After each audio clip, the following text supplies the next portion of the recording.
So read, stuck on the block, read, sitting in the box, read.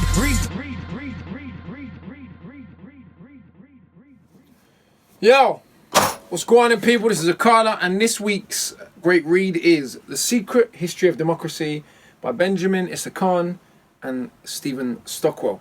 I think there are very few terms in modern language than democracy that are used in such a selective and ethnocentric and even imperialistic way. You know, this society is democratic, this society is undemocratic, this culture is democratic, this culture is undemocratic, as if these were permanent things. And, you know, today, you know, when our government wants to, you know, spread war to some other country, it's usually to impose, you know, this lofty thing called democracy that, you know, other groups of people are just not capable of developing because it's uniquely British and particularly Western.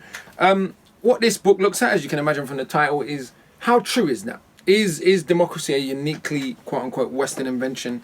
Did it flow neatly from Athens through to Rome, through to modern Britain and France? Is that how the story of human beings trying to make decisions and govern polities in a democratic fashion, in a collective fashion, in a less hierarchical fashion, is that an accurate representation of the history of the democratic ideal? And what this book shows is that's basically complete bollocks. There are republics, if we can call them that, or republic experiments or trends in ancient India that at least have a good acclaim to be called democracies, as Athens. You know, Athens was an oligarchic democracy, a society that excluded women, that excluded enslaved people who represented the majority of the population. So the democracy was just among, you know, property holding elitist men.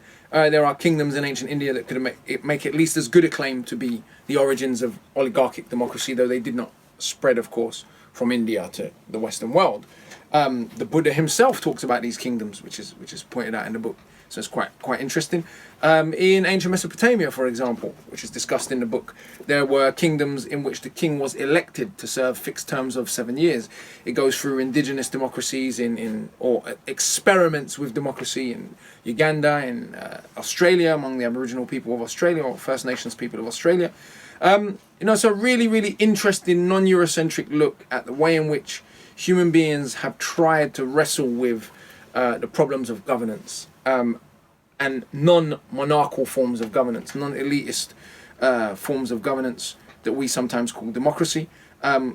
Really, really good account to show how these trends have been wrestled with all throughout human history, all over the world, and they're not really unique or particular to one culture, and really valuable for thinking about, especially in the way that the phrase democracy is so weaponized in the world that we live in today. I really, really strongly recommend this one. This week's great read is The Secret History of Democracy. Big up. So read, stuck on the block, read, sitting in the box, read.